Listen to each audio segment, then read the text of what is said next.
So today I'm going to teach you how to make key lime pie. It's personally one of my favorite things to make. It's very simple and it's very delicious. Before you begin, make sure to preheat your oven to 350 degrees. For our ingredients, we have 1 can of sweetened condensed milk.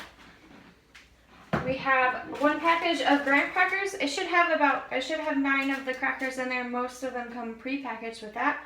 Leave them in the packaging because we're going to crush them later and it makes it a lot easier. You need 5 tablespoons of butter, 2 tablespoons of sugar. You're going to need half a cup of lime juice. You'll need 4 egg yolks. And for your equipment, you'll need a fork, a medium to large size bowl, a can opener to open the sweetened condensed milk, a pie pan, and if you don't have a glass one, a metal one will work fine. You can find them at most grocery stores. You also need a measuring cup for the lime juice. And last, after the pie is completely done and cooled, you can put whipped topping on it. You can either do it in the spray can, it's very easy, or you can just use the one out of the tub.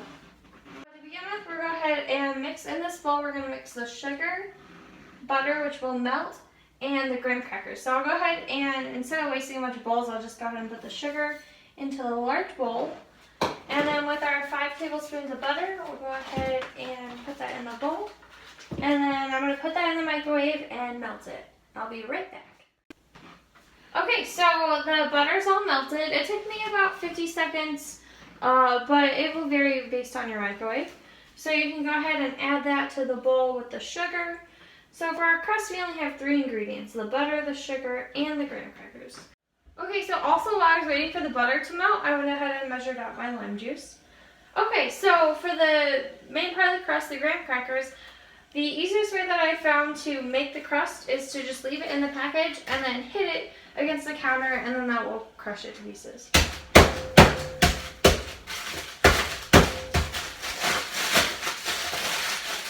And if you leave the package closed, then you don't have to worry about it creating a mess. Other people that I've seen, they'll open it up and put it in a gallon-sized Ziploc baggie. So as you can see, it's already getting broken up to small pieces. Just keep going until they're into very fine pieces. Okay, so I finished crushing, so then I'm just going to open the bag.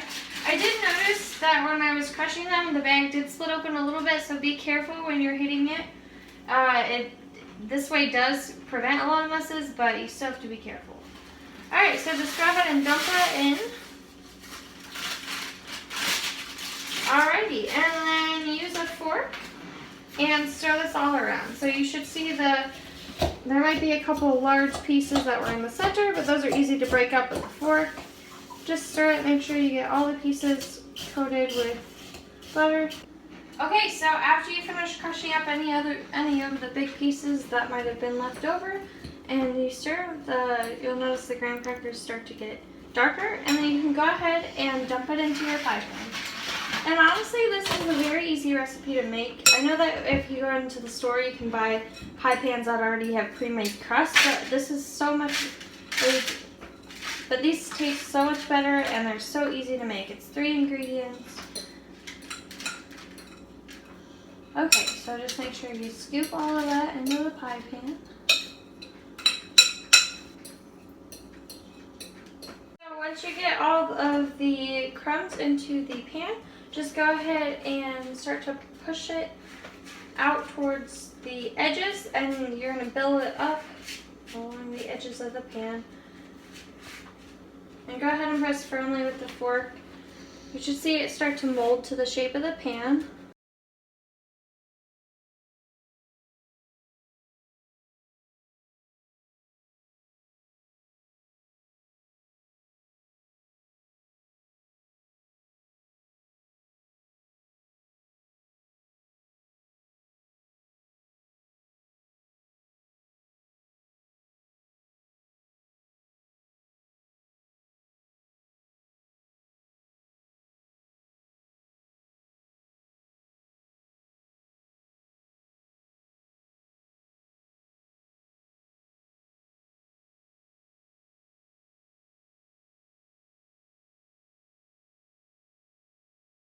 Okay, so now that your crust is all done, you're going to go ahead and put it in the oven for 10 minutes.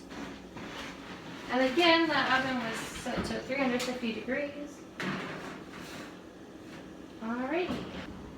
Okay, so the crust is still in the oven, and since I had 10 minutes, I went ahead and washed out the bowl. There's no need in dirtying another one. Okay, so to start out with, for the filling, we're going to go ahead and add the can of the sweetened condensed milk. It's a very thick.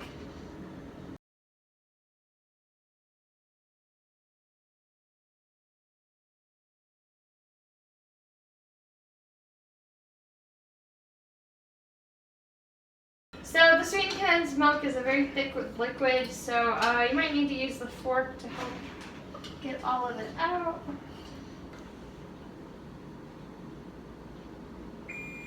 Okay, so that was our 10-minute timer on the crust, so you can go ahead and turn your timer off. And go ahead and remove the crust from the oven.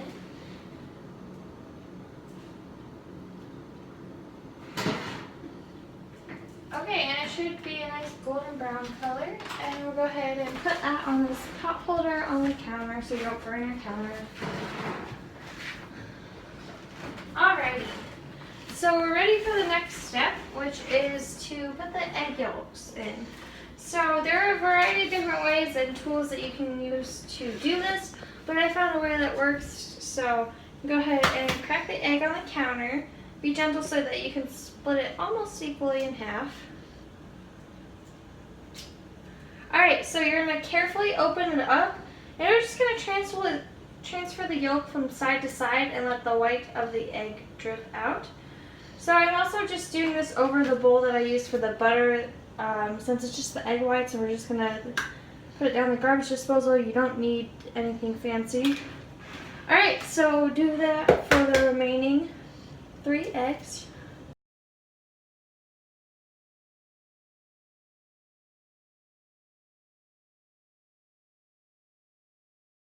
Okay, so after you finish separating the yolk from the egg, if you're using this method, make sure you wash your hands. It does get very messy. Alrighty, so as you can see, the egg yolks are mixed in with the milk, so then you're just going to go ahead and whisk it. Mix it very well.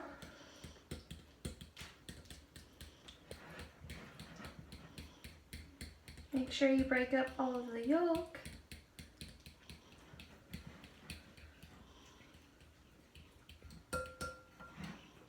Make sure you get around the sides as well.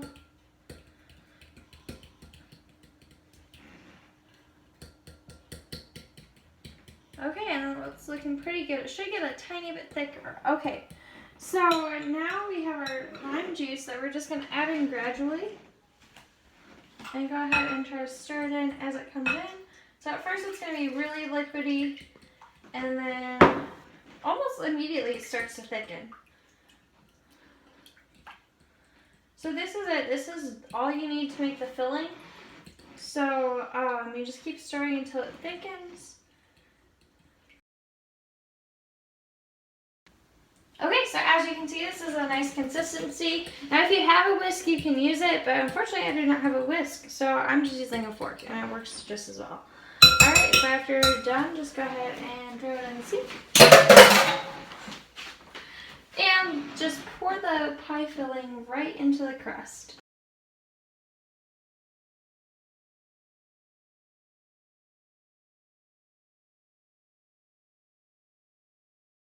Okay, so now that all the filling is in the crust, you can see that all spread by itself. So we're going to go ahead and pop this back into the oven for 15 minutes this time. And also, be careful, your pan might still be hot if you have a glass or a more, or not disposable metal one, but this is pretty cool.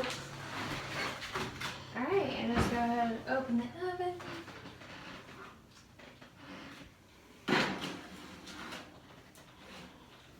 Alright, and then set your timer for 15 minutes.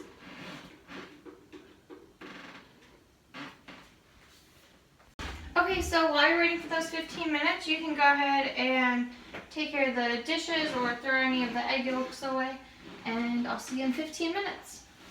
Okay, so our timer just went off, so we're going to go ahead and remove it and put it on the hot plate.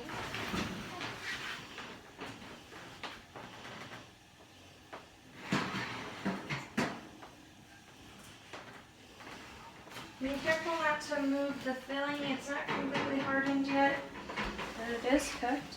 Alright, so just go ahead and set that there. Okay. So after you remove the pie from the oven, go ahead and turn it off. Okay, so let it sit for a couple minutes on the counter, and then you can do one of two things. If you need the pie in a rush, you can put it in the freezer for about an hour or 2 hours, and then put it in the fridge until you're ready to serve. Or it recommends refrigerating it for 8 hours or overnight. Okay everybody, so I let the pie sit in the refrigerator overnight. It's all done and it's solidified, as you can see. Alright, so what you can do is you can slice and serve. It's recommended that you put some sort of whipped cream on there. So if you were serving it at a party, maybe you can just put like a little bit of whipped cream like in the center as a garnish.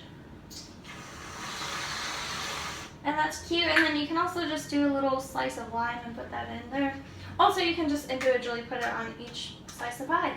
Alright, thanks for watching. Make sure to like and subscribe.